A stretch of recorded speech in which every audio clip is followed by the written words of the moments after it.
Bonjour à toutes et à tous, il est 15 h sur Télé Djibouti. Merci à vous de nous rejoindre pour cette nouvelle édition. Voici les titres qui vous seront développés. Le président de la République, Ismaël Omar Guelleh, a reçu aujourd'hui la visite du président de la République autoproclamée du Somaliland. Et bien sûr, Djibouti est à l'heure de la rentrée scolaire 2019-2020. Les élèves des lycées de retour en classe. Et concernant le Brexit, Boris Johnson croit aux chances d'un accord. Voilà pour les titres, merci à vous de nous rejoindre. Le président de la République autoproclamée du Somaliland, Moussa Bihi Abdi, est arrivé donc aujourd'hui à Djibouti à la tête d'une importante délégation pour effectuer une visite de travail de 48 heures. À sa descente d'avion à l'aéroport international de Djibouti, le président Bihi a été chaleureusement accueilli par le Premier ministre Abdelkader Kamel Mohamed, les membres du gouvernement, à savoir le ministre des Affaires étrangères et de la coopération internationale, le ministre de la Défense, le ministre de l'Agriculture, et ainsi que par d'autres hauts responsables du gouvernement djiboutien. Le président de la République autoproclamée du Somaliland, Moussa Bihi Abdi, a salué l'ensemble des membres du gouvernement et s'est ensuite dirigé aux côtés donc du Premier ministre vers la salle d'honneur de l'aéroport international de Djibouti.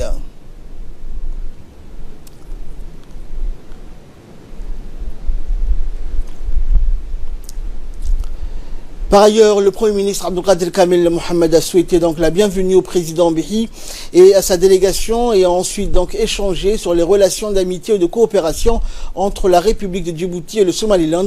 Le déplacement du président Bihi à Djibouti s'inscrit dans le cadre des contacts et échanges directs et périodiques entre les dirigeants des deux pays.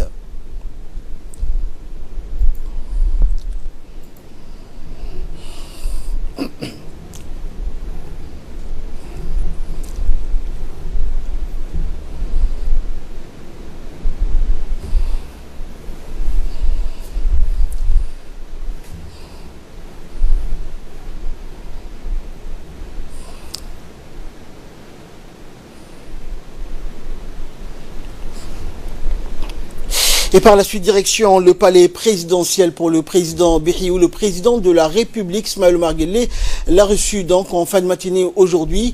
Le président de la République autoproclamée du Somaliland, à la tête donc d'une importante délégation, effectue, rappelons-le, une visite de travail de 48 heures à Djibouti.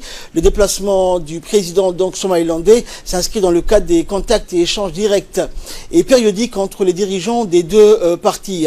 La réunion en tête-à-tête avec le président de la République, Ismaël Omar Guelleh, a constitué la principale étape de la réception du président somalilandais au palais de la République.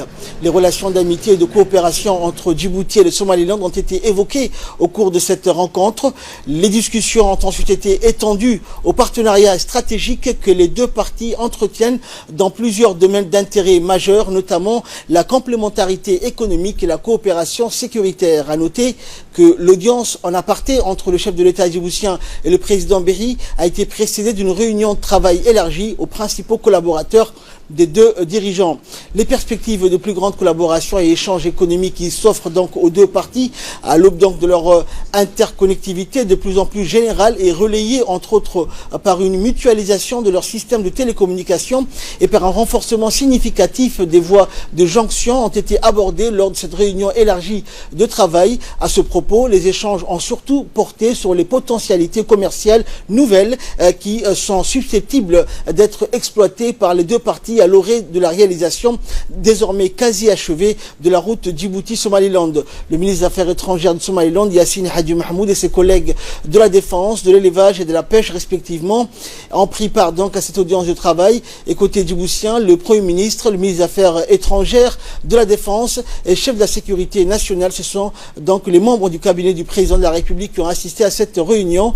Djibouti et le Somaliland en partagent donc des liens exceptionnels tirant leur caractère privilégié à travers une communauté de culture, de langue, de valeurs et de proximité territoriale immédiate. Également dans l'actualité, c'était dans les titres, après l'enseignement fondamental hier, c'est aujourd'hui donc la rentrée scolaire pour l'établissement de l'enseignement général et technique.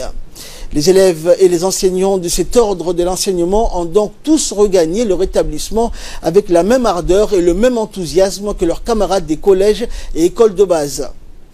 À l'occasion de cette rentrée des lycéens, le ministre de l'Éducation nationale et de la formation professionnelle, Moustapha Mohamed Mahmoud, accompagné de plusieurs hauts responsables de son département, a sillonné les différents lycées de la capitale. La délégation a successivement visité le lycée du PK12, le lycée de Balbala, le LIC et enfin le lycée de Djibouti. Il faut noter que cette année, un nouveau dispositif d'information et d'orientation a été mis en place pour que les élèves puissent faire un choix éclairé de filière. En effet, ils sont passés de salle en salle pour recevoir de la part des formateurs de différentes informations détaillées telles que les compositions de métiers à préparer, les chances d'insertion et les conditions d'accès à ces métiers. Et comme le reste du pays, la rentrée scolaire de l'enseignement fondamental et moyenne de l'année 2019-2020 s'est également déroulée dans de bonnes conditions dans la région d'Arta.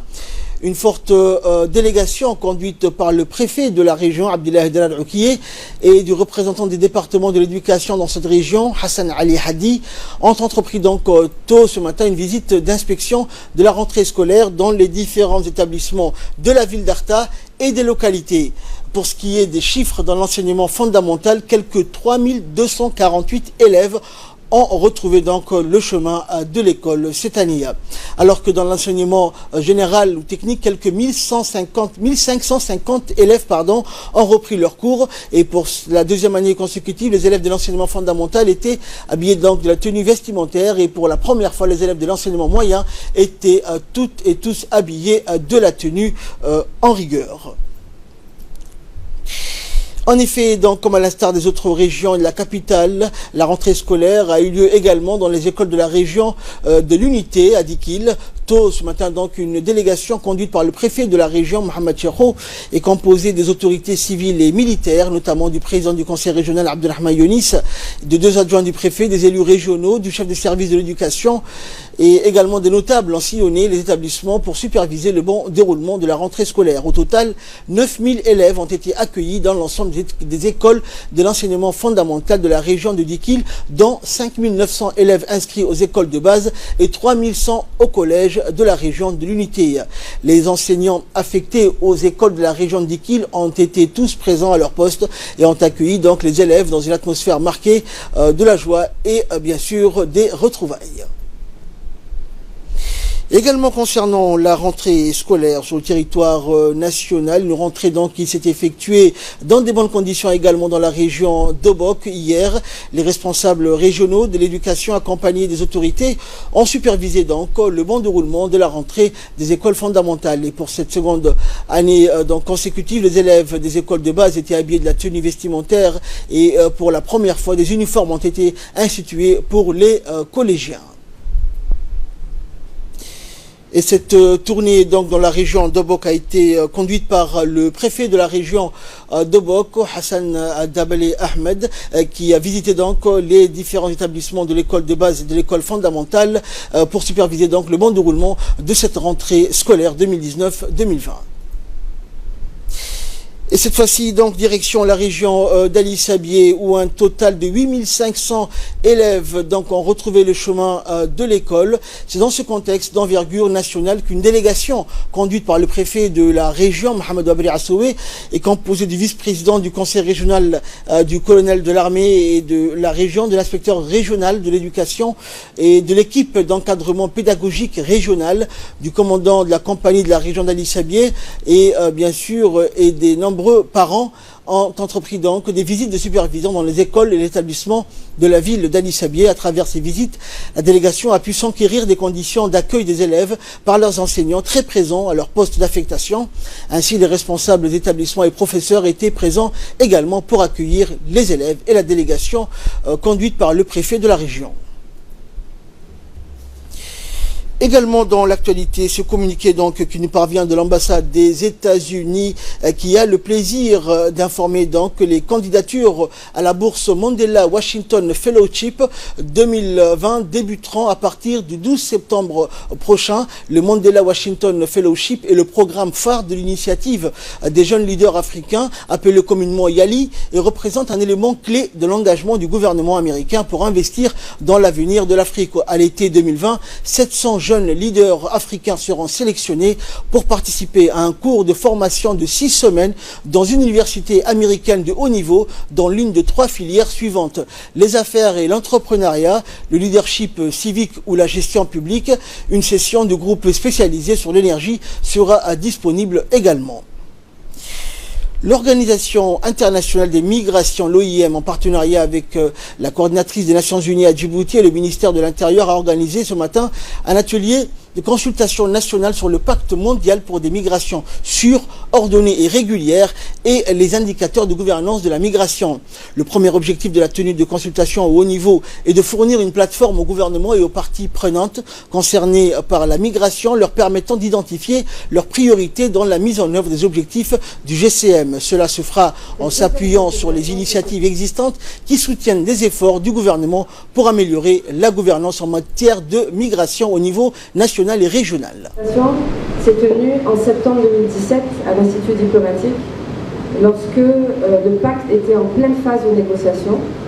Le pacte mondial sur l'immigration était en pleine phase de négociation et Djibouti a fait partie des presque seuls pays, des 3-4 pays sur le continent africain à avoir organisé une consultation nationale sur la préparation de ce pacte et défini des recommandations nationales qui ont été transmis à la présidence de l'Assemblée générale des Nations Unies. Donc nous sommes aujourd'hui 2 ans après, vraiment 2 ans après, septembre 2019, où on se retrouve avec un pacte qui a été négocié après 6 rounds de consultation et de négociation, après un pacte qui a été adopté en décembre 2018, et un pacte qui commence à se mettre en œuvre. Et dans le cadre de toutes ces nouvelles orientations stratégiques que le pacte nous donne, nous sommes ici aujourd'hui pour cette deuxième consultation pour vous appuyer. C'est un processus purement gouvernemental, comme on le sait, la négociation de ce pacte. Mais le système des Nations Unies, dans son ensemble, est là pour appuyer la mise en œuvre des 23 objectifs qui ont été agréés par tous les États membres du système des Nations Unies. Présenter le pacte, mais aussi définir les priorités du pays. Nous avons beaucoup fait depuis quelques années. L'OIM est à Djibouti depuis maintenant 10 ans. Avant même que l'OIM ne soit à Djibouti, le pays faisait déjà beaucoup sur la question. Nous avons beaucoup fait, mais je pense qu'il est aujourd'hui temps, à travers le pacte, de rendre beaucoup plus visible ce que Djibouti fait sur ses 23 engagements, notamment. Direction la Chine à présent, où une importante délégation conduite par le colonel Zakaria Hassan Adan, chef d'état-major de la gendarmerie nationale, s'est rendue donc pour une visite de travail la semaine dernière. C'est un commentaire de Samantha Saïd. Cette visite permet également de réaffirmer les liens de coopération qui unissent la gendarmerie djiboutienne et la police armée populaire de Chine. Un accueil de plus chaleureux a été réservé à la délégation conduite par le chef d'état-major de la gendarmerie. Pour débuter, la délégation a bénéficié d'une visite guidée de l'école de la police spéciale et de la police l'armée populaire de Chine. Le colonel supérieur Zhang Li, commandant de cette école, a exhibé à la délégation djiboutienne les différentes installations et moyens dont l'école disposait. Poursuivant la visite, a été reçu par l'état-major de la police de l'armée populaire, par le général d'armée Zheng Jie, chef d'état-major de la police armée populaire, et son adjoint, le général de division Zhang Yu. Les échanges entre ces responsables ont permis de mettre en exergue l'excellence des relations et de coopération entre la Chine et la République de Djibouti. Le chef d'état-major a également pu discuter des renforcements des capacités humaines et matérielles au profit de la gendarmerie de Djibouti. A rappeler que les formations internationales constituent une base solide pour le renforcement des capacités humaines de la gendarmerie. Cette perspective fait partie intégrante de la volonté du haut commandement de la gendarmerie. Continuons la visite.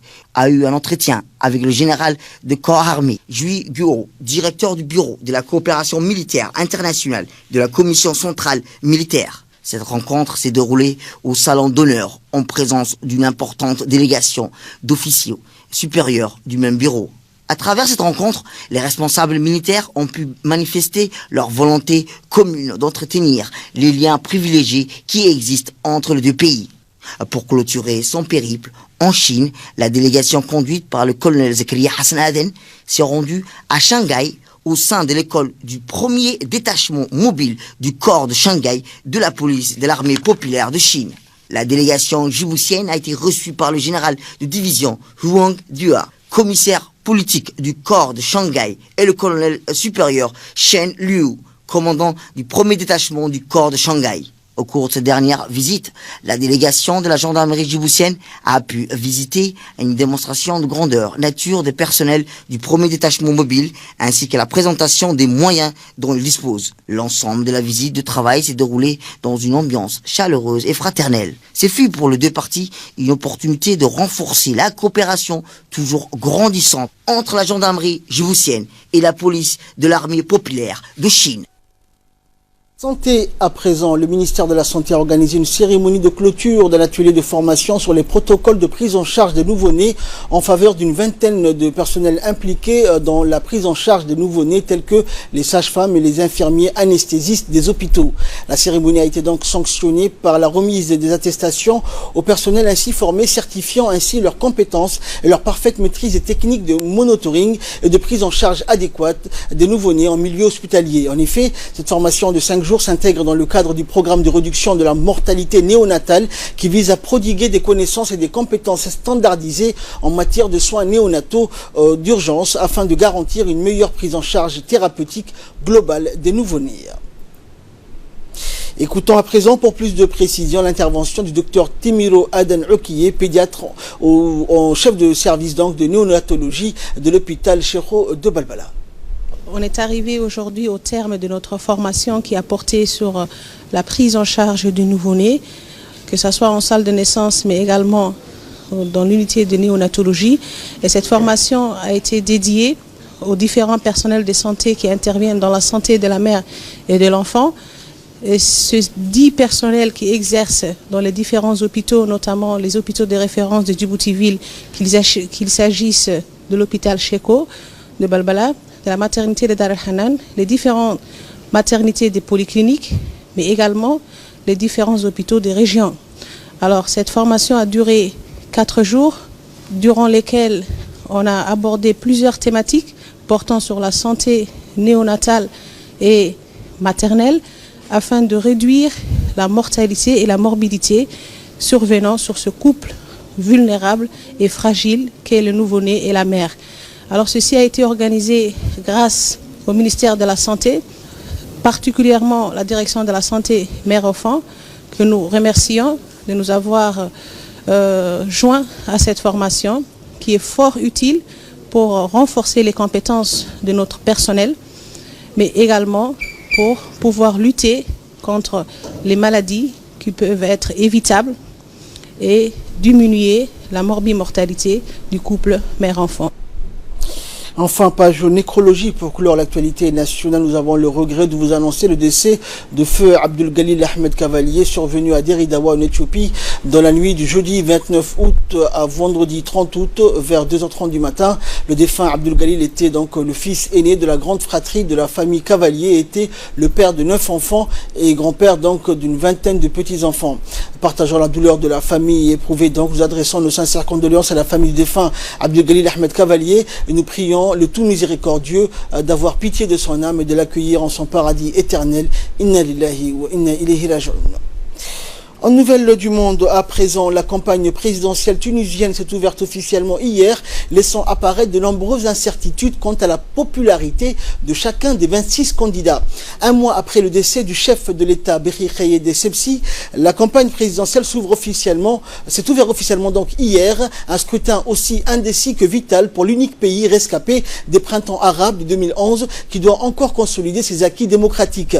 Le 25 juillet, le décès du président Essebsi, à quelques mois de la fin de son mandat, a bouleversé le calendrier électoral. Initialement prévu le 17 novembre, l'élection présidentielle aura finalement lieu le 15 septembre. 7 millions de Tunisiens sont alors appelés aux urnes après une vigoureuse opération d'inscription sur les listes électorales qui a permis d'atteindre de nombreux jeunes donc très abstentionnistes lors des élections municipales de mi-2018. Il est l'heure à présent de retrouver l'appel à la prière d'Al-Asr. La suite, voilà donc c'était l'appel à la prière d'Al-Asr. Nous retrouvons la suite de notre édition. Actualité internationale, toujours près de 200 personnes ont été secourues hier en mer Méditerranéenne par les gardes-côtes espagnols. Elles tentaient d'effectuer la dangereuse traversée de l'Afrique du Nord à l'Espagne dans des embarcations de fortune. Selon les autorités espagnoles, 73 personnes qui se trouvaient à bord de 3 embarcations ont été sauvées dans le détroit de Gibraltar. Un autre groupe de 110 personnes à bord de 5 embarcations a été secouru dans la mer d'Alborán. Ces missions de sauvetage interviennent en plein débat en Espagne sur le rôle des navires humanitaires dans l'aide aux efforts gouvernementaux après qu'un navire espagnol, l'Open Arms, ait été au cœur d'une impasse avec les États européens le mois dernier. Parallèlement en Sicile, 29 migrants libéens ont débarqué d'un navire de la marine italienne hier dans le port de Pozzallo. Depuis le début de l'année, un peu plus de 18 000 arrivées ont été enregistrées selon les chiffres du ministère de l'Intérieur, soit une baisse de 39% par rapport à la même période l'an dernier. Boris Johnson ne veut pas d'élection anticipée et s'accroche tant qu'il peut à la date prévue du 31 octobre pour le Brexit. Le chef du gouvernement est très contesté pour avoir décidé de suspendre le Parlement de la semaine prochaine au 14 octobre, ce qui est largement vu comme une façon de museler les députés et les empêcher de chercher à retarder le Brexit. Un Brexit qui s'annonce dur, sans accord avec l'Union européenne, Bruxelles ayant écarté toute renégociation du texte signé par Theresa May. Pourtant, Boris Johnson l'a répété, il croit toujours aux chances d'un nouvel accord avec les négociateurs européens, même si ceux-ci ont plusieurs fois écarté cette hypothèse. C'est pour cela que nous devons rester unis, a-t-il conclu lors de cette très brève allocution. Et enfin, un bateau de tourisme ravagé par les flammes au large de la Californie dans la nuit de dimanche à lundi. Un incendie s'est déclaré à bord du Conception, un navire donc utilisé notamment pour des excursions de plongée sous-marine.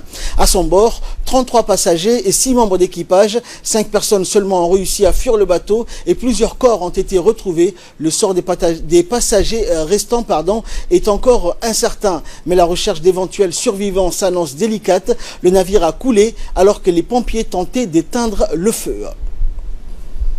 C'est ainsi que prend fin cette édition. Merci de votre très aimable attention. Excellente suite de programme sur Télé Djibouti.